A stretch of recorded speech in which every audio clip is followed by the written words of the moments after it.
ఇక్కడికి విచ్చేసిన మన కుల బాంధవులందరికీ, పెద్దలందరికీ, నా మనస్సుమాన్యులు అందరికీ ప్రత్యేకమైన ధన్యవాదాలు. చాలా మంది ఇది నిన్న మొన్న ఒక వారం కింద నడుస్తుంది అనుకున్నారు. దాదాపు 2 ఏళ్ల నుంచి నడుస్తూనే ఉంది.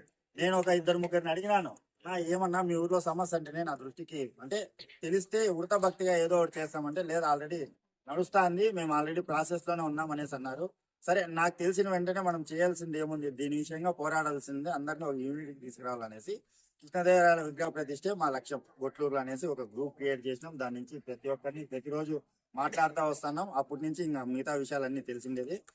రోజు రోజుకి ఏదన్నా కానీ ఒక పిలుపు ఇవ్వగానే ఈ రోజు ఇంతమంది ఇక్కడికి వచ్చి దీని అంతా విజయవంతం చేసినారు. ఇదొక్కటే కాకోకుండా మన ముందు ఇంకా చాలా ఉన్నాయి. మనకి స్థలం అప్పుడు గతంలో కేటాయించినారు. ఆ స్థలం ఎక్కడుంది, ఎంతుంది, ఏం కథ అనేది దాన్ని భద్రపరచుకోవాలా. సెకండ్ విషయం వచ్చి శ్రీకృష్ణదేవరాయల జయంతి వర్ధంతి అనేది ప్రభుత్వమే అధికారికంగా నిర్వహించే విధంగా మనం ప్రతి ఒక్కరు దానికి కృషి చేయాలి. తొందరలో కూటమి అధికారంలో ఉన్నట్టుగానే దాని ఒక జీవో రూపంలో మనం తెచ్చుకోగలిగి రేపు పొద్దున ఏ ప్రభుత్వాలు వచ్చినా ఏమొచ్చినా కూడా శ్రీకృష్ణదేవరాయల జయంతి వర్ధంతి ఆయన ఏం చేసినాడో అన్ని మనం నెక్స్ట్ జనరేషన్ లో వచ్చే పాఠ్య పుస్తకాల్లో కూడా ఆయన గురించి రాస్తే భవిష్యత్ తరాలకి అంటే ముందు ఆలోచన 500 ఏళ్ళు గడిచినా కూడా ఈ రోజు ఆయన కట్టించిన చెరువులు, ఆయన కట్టించిన దేవాలయాలు స్థిరంగా ఉన్నాయంటే ఆయన పరిపాలన ఏ విధంగా ఉంది.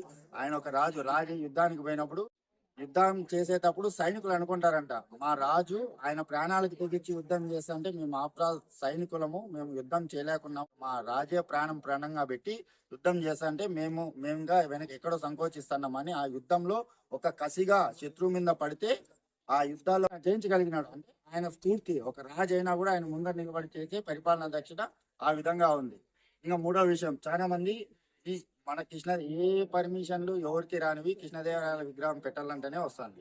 సో ఇది మంచో చెట్టు కొన్ని అడ్డంకులు ఎదుర్కొన్నాము. ఇది కూడా మన మంచికే, ఏది జరిగినా మన మంచికే. కాబట్టి ఇప్పుడు కూడా ఫస్ట్ మన నియోజకవర్గంలో ఏ మారుమూల గ్రామంలో ఉన్న వాళ్ళు మాకు విగ్రహం కావాలన్నా కూడా పెద్దలు చాలా మంది ఉన్నారు. వాళ్ళందరి సహకారంతోనూ వాళ్ళ ఊర్లో ఎవరన్నా ముందుకు వస్తే మీ బంధువులు కావచ్చు, మన ధర్మవరం నియోజకవర్గంలో మేము విగ్రహం పెట్టుకుంటాము, మేము స్థలం చూపించగలుగుతామంటే మీ అందరి దాతల సహకారంతో వాళ్ళ ఊర్లో ఇదే టీం అందరూ పోయి వాళ్ళ ఊర్లో విగ్రహ ప్రతిష్ఠ కృషి చేస్తే బాగుంటుంది అనేది నా ఒక ఆలోచన. ఈ అవకాశం ఇచ్చిన పెద్దలందరికీ ధన్యవాదాలు.